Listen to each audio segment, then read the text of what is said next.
Olá, alunos do quinto período. Hoje vamos para mais um ponto da aula prevista no nosso plano de ensino da Faculdade de São Lourenço. E vamos aqui tratar do procedimento ordinário. Vamos começar a falar sobre ele, né? Aspectos iniciais ali até a etapa processual da absolvição sumária. A gente vai até aí. Depois, superada a absolvição sumária, nós vamos trabalhar com a audiência de instrução e julgamento, características, como que ela funciona, detalhes, tá bom? Esse, então, é o procedimento ordinário. Senhores, vocês lembram como que se dá o procedimento ordinário? Como que eu verifico que eu preciso tramitar no procedimento ordinário? Lembram disso? Hein? Vamos recordar? Então, vamos lá. Se dá o procedimento ordinário se dará nas hipóteses do artigo 394 do Código de Processo Penal, não é? Então, toda vez que o fato criminoso, o tipo penal envolvido ou os tipos penais envolvidos, praticados, tiverem as suas máximas, as penas máximas, iguais ou superiores a 4 anos, nós estaremos obrigatoriamente diante do procedimento ordinário, tá? Vamos trabalhar no âmbito da vara criminal, com as características expressas no Código de Processo Penal sobre o procedimento ordinário. Previsão legal ali. Artigo 394 seguintes, né? Vamos trabalhar com procedimento ordinário basicamente. Nós não podemos esquecer, vale repisar, vale repetir, que para que eu identifique o procedimento ordinário, eu tenho que considerar outros aspectos, né? Eu tenho que verificar outros aspectos. Então, eu tenho que considerar não só a pena máxima fixada para o delito em abstrato, mas eu tenho que considerar eventuais crimes praticados pelo agente criminoso em continuidade delitiva, no mesmo cenário fático. Eu vou ter que somar necessariamente as penas máximas dos crimes praticados para que eu identifique qual o procedimento correto. Eu preciso considerar as majorantes, né? As majorantes, causas de aumento de pena ou forma circunstanciada do crime prevista em lei, né? Então o tipo penal vai me trazer isso. Se há realmente uma causa de aumento de pena ou uma majorante, né? Que são expressões sinônimas, não é isso? Majorante, causa de aumento de pena e forma circunstanciada que se dá o crime, tá? Então tem que considerar isso. Isso vai de acordo com o fato criminoso, né? Eu analiso o fato criminoso e antes de eu oferecer a inicial acusatória, se eu for promotor de justiça ou se eu for o advogado particular, eu tenho que ficar velhaco, senão eu erro no juiz. Pode ser que eu mande meu processo para o juizado especial, eu distribuo a minha inicial acusatória, o juizado especial criminal vai ser um erro muito crasso, né? Envolve dinheiro do seu cliente, ou envolve dinheiro do contribuinte, aí, do promotor de justiça, não é?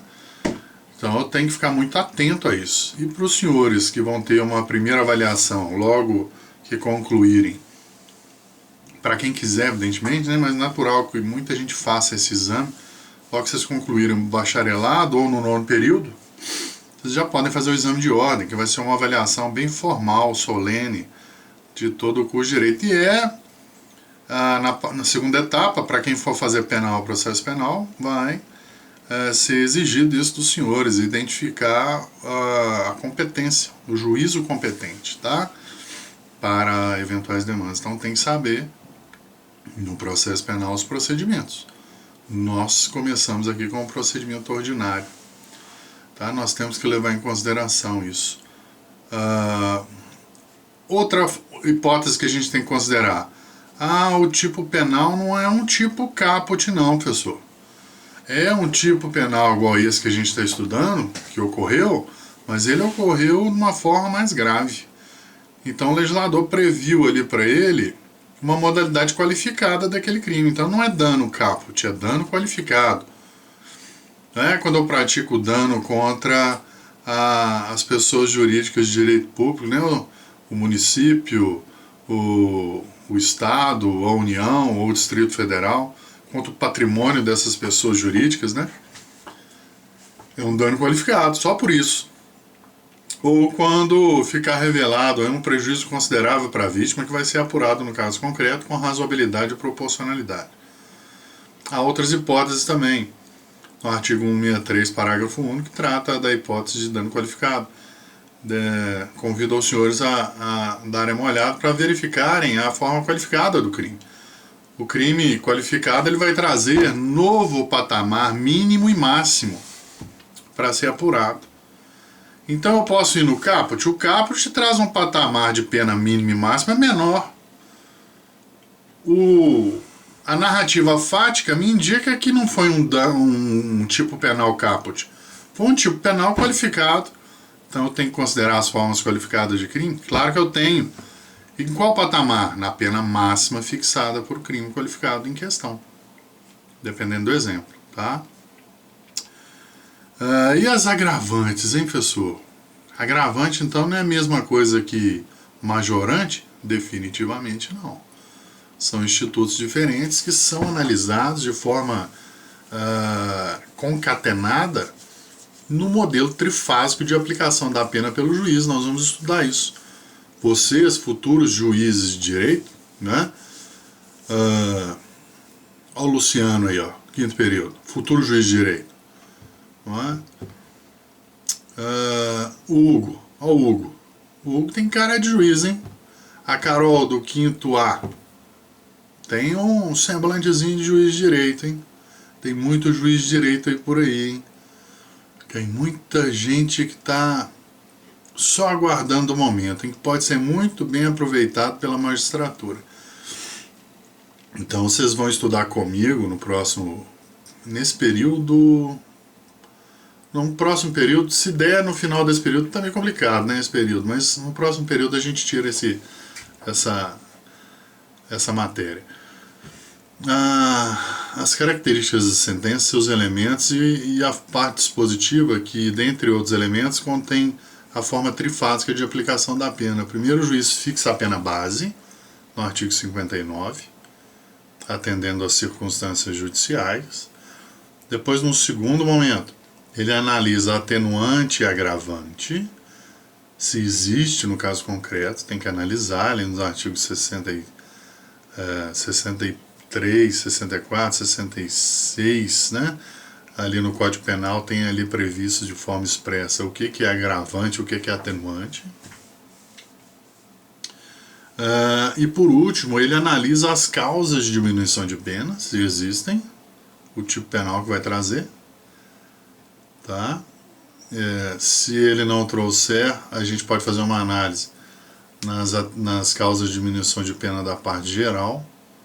Por exemplo, tentativa. A tentativa é uma causa de diminuição de pena. Como é que o cara responde pela tentativa? Ele responde pela pena do caput diminuída de 1 a 2 terços. Não é? Na tentativa. Vamos confirmar? Só para não falar bobagem aqui. Direito penal não é o meu forte, mas olha aí. Sobre o crime tentado. Só abrir o Código Penal aqui, a tentativa. Salvo disposição em contrário, com a tentativa com a pena correspondente ao crime continuado, diminuído de 1 a 2 terços. Certinho, falei certinho. Essa diminuição de 1 a 2 terços é uma minorante, é uma causa de diminuição de pena. Então vai ser apurado na terceira fase do modelo trifásico de aplicação da pena. E se tiver majorante? Aí depois de analisar a causa de diminuição de pena, em ato seguinte o juiz analisa a majorante. Então nessa ordem, depois a gente estuda com calma a aplicação da pena pelo juiz, no momento oportuno, aqui na graduação de Direito. Tá?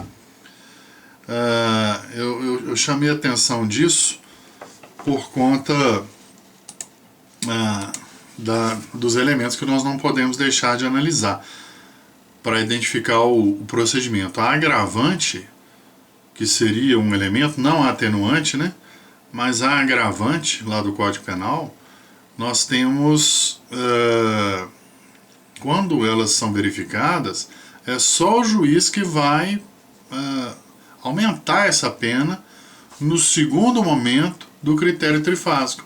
Primeiro fixa a pena base, depois atenuante e agravante, minorante e majorante. Então, no segundo momento, é que eu tenho que só o juiz vai avaliar agravante. Tá bom? Então, e outra coisa, o Código Penal, ele não fixa o parâmetro, ele não fixa o quanto vai agravar da pena. Não há um dispositivo expresso no Código Penal, como nós temos para as formas qualificadas, como nós temos para as formas majoradas de aumento de pena, nós não temos no Código Penal enquanto vai agravar. Há um convencionamento jurisprudencial que sempre se agravará de 1/6, né? Mas isso é um posicionamento de jurisprudência avalizado aí pelo Superior Tribunal de Justiça. Sempre se agrava, quando o juiz tem que agravar, no segundo momento, em 1/6, fixação jurisprudencial. E atenuar? Quando o juiz tem que atenuar? Então o cara pratica um crime lá e confessa o crime. Confissão é uma atenuante. Então o juiz, em tese, teria que atenuar de 1/6. Mas ele é reincidente. Reincidência é agravante.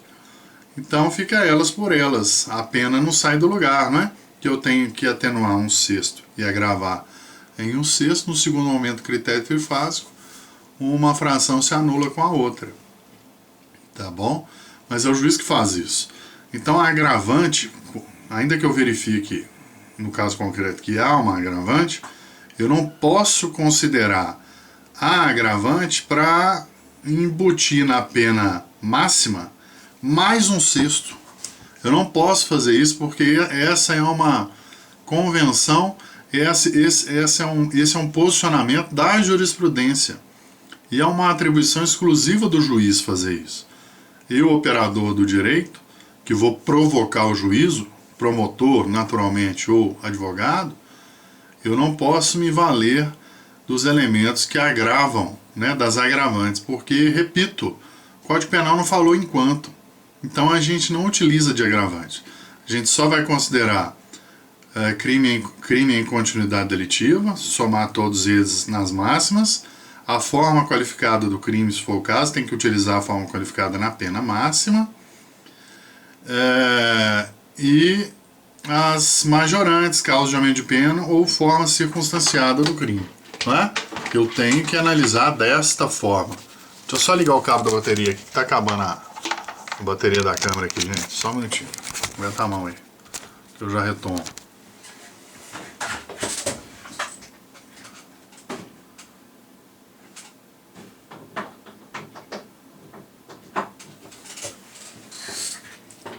Aí, ligou. Beleza. Desculpa aí.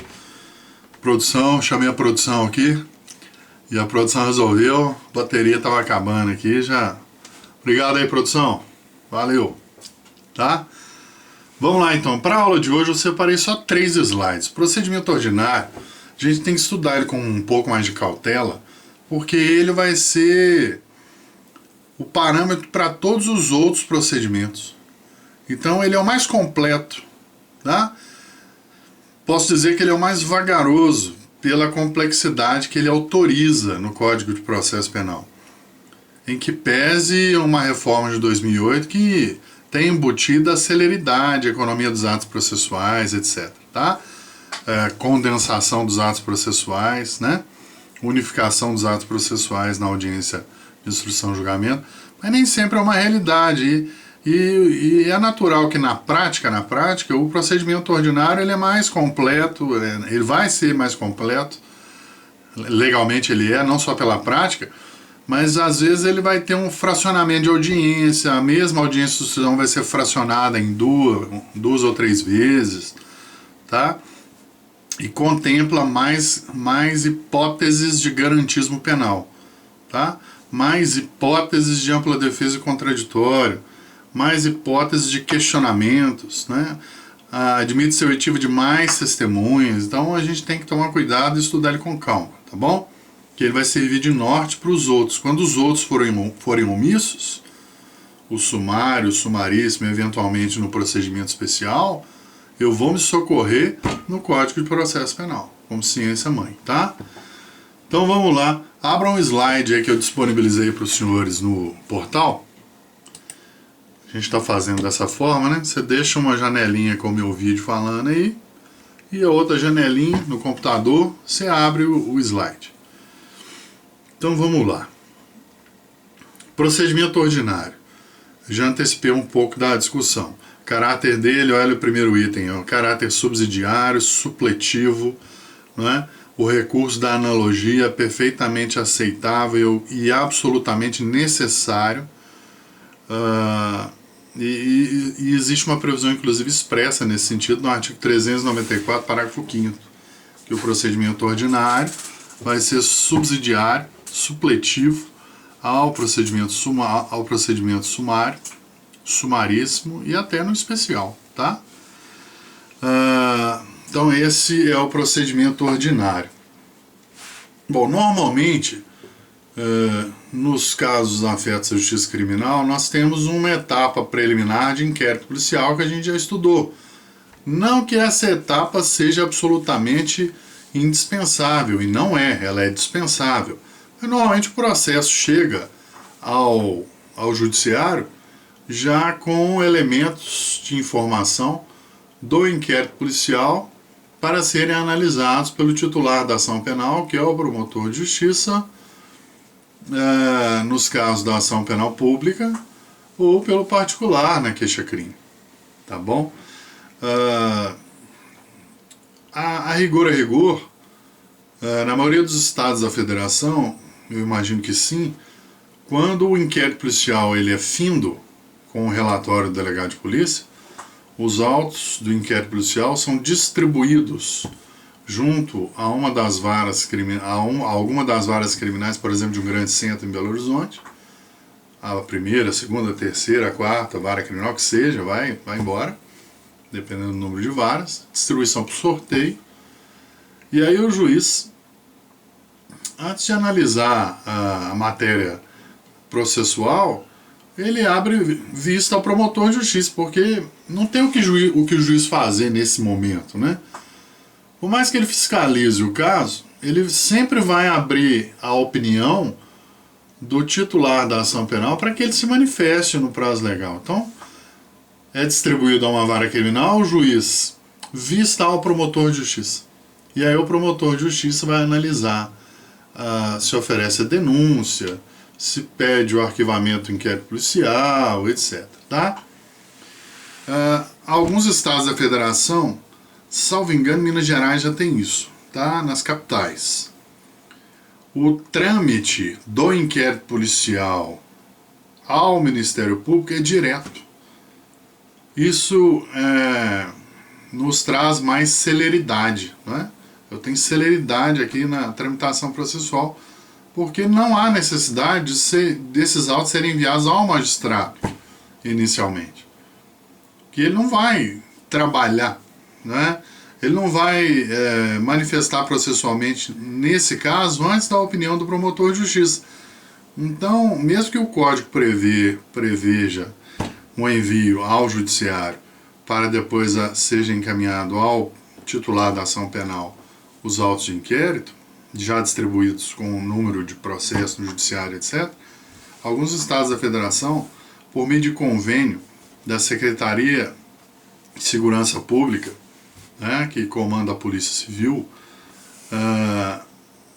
há um convênio da Secretaria de Segurança Pública com o Tribunal de Justiça do Estado e com o Ministério Público do Estado, de forma a autorizar que as conclusões de inquérito policial sejam remetidas diretamente às promotorias especializadas, para que lá o promotor de justiça ofereça ou não a denúncia, pleiteie ou não o arquivamento, e só depois o juiz já inicie seus trabalhos com decisões, despachos, etc.